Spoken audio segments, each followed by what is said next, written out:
Good morning friends, स्वागत आहे तुमचं आजच्या प्री मार्केट रिपोर्टमध्ये. तर मग चला सुरुवात करूयात आजच्या प्री मार्केट रिपोर्टला आणि जाणून घेऊयात की आज आपल्या स्टॉक मार्केटमध्ये काय होऊ शकतं ते. जर तुम्ही चॅनलवरती नवीन असाल तर तुम्ही चॅनलला सबस्क्राईब करायला विसरू नका आणि डिस्क्रिप्शनमध्ये लिंक आहे त्यावरती क्लिक करून आपले डीमॅट अकाउंट देखील ओपन करायला विसरू नका. तर मग चला सुरुवात करूयात आजच्या व्हिडिओला. मित्रांनो, काल होता इन्फोसिसचा रिझल्ट आफ्टर मार्केट. तर तो आलेला आहे आणि इन्फोसिसच्या रिझल्टचं जर ॲनालिसिस अगदी थोडक्यात करायचं झालं तर इन्फोसिसचा रिझल्ट जो आहे तर तो काही पॅरामीटर्सला बीट करून गेलेला आहे आणि काही पॅरामीटर्सवर ते इनलाईन विथ द एक्सपेक्टेशन आहे. म्हणजे कुठल्याच पॅरामीटरवरती इन्फोसिसचा रिझल्ट हा खराब आलेला नाही, परंतु फार तोडफोडू आहे असं बिलकुल नाही.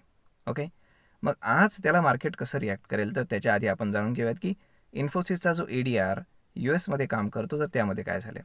तर इन्फोसिसचा ADR हा ऑलमोस्ट 1.25% आसपास ग्रीनमध्ये क्लोज झालेला आहे US मध्ये. त्यानंतर तिथे जे फ्युचर्स आहेत तर त्यामध्ये 0.25% आसपास तो ग्रीनमध्येच सध्या ट्रेड करतो आहे. म्हणजेच काय की या आपण काय म्हणू शकतो की रिझल्टवरनं ऑलमोस्ट जर रिझल्ट खूपच इम्प्रेसिव्ह असते तर कमीत कमी 3 ते 4% तरी कमीत कमी ADR अप जायला पाहिजे होता, परंतु तसं आपल्याला होताना दिसलेलं नाही. त्यामुळे आपल्याकडे सुद्धा कॉशियसनेस मार्केटमध्ये राहणार आहे आणि इन्फोसिसच्या रिझल्टनंतर आज स्टॉक इथे कसा रिॲक्ट करेल ते पाहणं जास्त गरजेचं ठरणार आहे. आता जर स्टॉक जर समजा आपण म्हणू शकतो की गॅप डाऊन ओपन झाला की ज्याची पॉसिबिलिटी कमी आहे तर तो खाली जाईल. जर तो फ्लॅट ओपन झाला तर मोस्ट लाईकली साईडवेज जाऊन मार्केट अप जाऊ शकतं, म्हणजे स्टॉक अप जाऊ शकतो. आणि जर समजा गॅप अप ओपन झाला तर तिथनं सेलिंग येण्याची पॉसिबिलिटी खूप जास्त आहे. तर अशा पद्धतीनं स्टॉक रिॲक्ट करण्याची पॉसिबिलिटी आहे. परंतु आता हे पाहणं जास्त गरजेचं आहे की इन्फोसिस बाकीच्या IT कंपन्यांना बूस्ट देतो की नाही, ते फार गरजेचं आहे. आता जर आपण काल आपला निफ्टी पाहिला तर निफ्टी ग्रीनमध्ये क्लोज झालेला आहे बऱ्यापैकी आणि आपण काय म्हणू शकतो त्याला की अगदी रेजिस्टन्सला तो टच होऊन तिथे बंद झाला आहे. म्हणजेच काय की आज जी निफ्टीची एक्सपायरी आहे तर ती कशी जाणार ते पाहणं जास्त गरजेचं ठरणार आहे. आता जर आपण काल रात्री US मार्केट जर पाहिलं तर US मार्केट पुन्हा एकदा ग्रीनमध्ये क्लोज झालेलं आहे. त्याच्यामागे बेसिकली रिझन आहे की परवा जेव्हा रात्री त्यांचं मार्केट बंद झालं होतं तेव्हा जी काही जापान आणि USची ट्रेड डील आहे ती अनाऊन्स झाली होती, तर त्याचाही इम्पॅक्ट होता. आणि प्लस काल रात्री ट्रम्पने पुन्हा एक अनाऊन्समेंट केली की ते आज युरोपियन युनियनसोबत डील करायला चाललेले आहेत. म्हणजेच काय की मोस्ट लाईकली ती डीलसुद्धा होण्याची पॉसिबिलिटी आहे आणि त्यामुळे तिथे मार्केटमध्ये एक बुलिशनेस आपल्याला पाहायला मिळाला. त्यासोबतच आपल्याकडे सुद्धा गुड न्यूज आहे, ती म्हणजेच की इंडिया आणि ब्रिटनची सुद्धा ट्रेड डील होणार आहे आणि त्यासाठी पंतप्रधान नरेंद्र मोदी जे आहेत तर ते ब्रिटनला गेलेले आहेत तिथल्या दौऱ्यावरती. तर तिथं आज ते मोस्ट लाईकली ते डील साईन करण्याची पॉसिबिलिटी आहे, कारण ते आपल्या आपण काय म्हणतो की राज्यसभेमध्ये ते पास झालेलं आहे. म्हणजेच काय की फक्त सही होणं बाकी आहे, बाकीच्या सगळ्या गोष्टी फॉर्मॅलिटीज वगैरे कंप्लीट करण्यात आलेल्या आहेत. त्यामुळे आता पाहूयात की आपल्याकडेही एक डील होती आहे आणि त्यांच्याकडे एक डील होती आहे, मग या गोष्टीचा कसा इम्पॅक्ट राहतो. परंतु तसं जर पाहिलं तर US सोबत डील होणं ही खूप मोठी आणि गरजेची गोष्ट आहे, परंतु अजून तरी ती होताना आपल्याला कुठल्याही प्रकारची दिसत नाही आहे आणि त्या संदर्भातले कुठले स्टेटमेंट्ससुद्धा येताना दिसत नाही आहेत.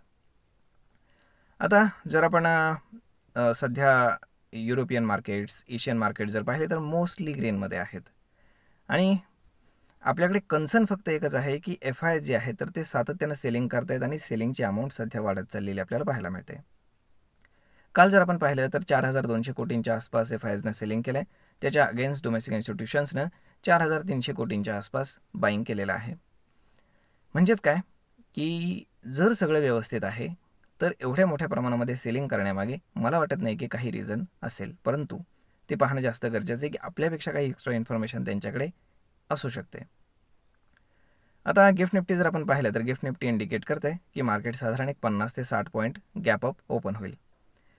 आता जर 200 डे मूव्हिंग ॲव्हरेज जर आपण पाहिले डेली कॅन्डलस्टिक पॅटर्नवरती तर ते येतं की 25,175च्या आसपास आणि त्याच्यावरती मार्केट क्लोज झालेलं आहे. म्हणजे आज जर मार्केटला फॉलोअप मिळाला तर most likely 200 day moving average जे आहे तर ते ॲज अ सपोर्ट म्हणून काम करेल. आता बाकी तर फार काय नाही आहे, कारण आज बरेचसे रिझल्ट आहेत. बजाज फायनान्सचा वगैरे रिझल्ट आहे. तर रिझल्ट ड्रिवन मार्केट राहणार आहे, की ज्या कंपन्यांचे रिझल्ट चांगले येतील तर त्या मार्केटमध्ये चांगलं काम करतील. अदरवाईज ज्यांचे खराब येतील ते फार काही चांगलं काम करू शकणार नाहीत. त्यामुळे होप सो सगळं काही व्यवस्थित व्हावं. परंतु आत्तापर्यंत ज्या काही कंपन्यांचे रिझल्ट आलेले आहेत तर त्यातनं असा कुठल्याही कंपनीनं असा एक्सपोनेन्शियल रिझल्ट दिलेला नाही आहे, हे लक्षात असू द्या. त्यामुळे जो ऑल टाईम हाय आहे तर तो निघण्याची शक्यता येत्या पुढच्या 3 महिन्यामध्ये तरी बिलकुल वाटत नाही. त्याचं कारण असं की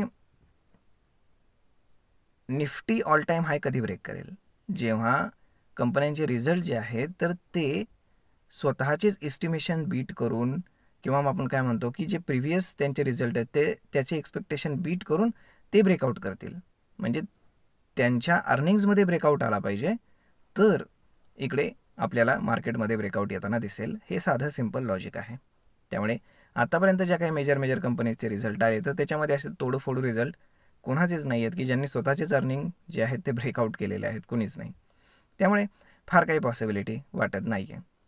परंतु आपण जर पाहिलं तर इंडिया विक्स हा सातत्यानं पडतो आहे. हाच एक कन्सर्नचा सब्जेक्ट आहे, कारण मार्केटमध्ये कुठल्याही प्रकारचं फिअरनेस नाही आहे आणि त्यामुळेच आपण पाहतो आहे की मार्केटमध्ये बिलकुल मुवमेंट होत नाही आहे. दिवसाला हार्डली 50-100 पॉईंटच्या आसपास मुवमेंट होत असतं आणि स्टॉक्समध्ये सुद्धा एकदम शांतता आहे. म्हणजेच काय की आता पाहावं लागेल की येणाऱ्या काही दिवसांमध्ये काही हालचाल होणार आहे का ते.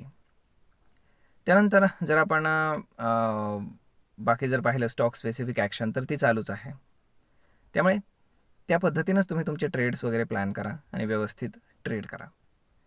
होप सो सगळं ही माहिती तुम्हाला ट्रेड आणि इन्व्हेस्टमेंट करण्यासाठी नक्कीच उपयोगी पडत असेल. जर हा व्हिडिओ तुम्हाला आवडला असेल तर आपल्या जवळच्या मित्रमंडळींसोबत देखील हा व्हिडिओ तुम्ही शेअर करायला विसरू नका. धन्यवाद.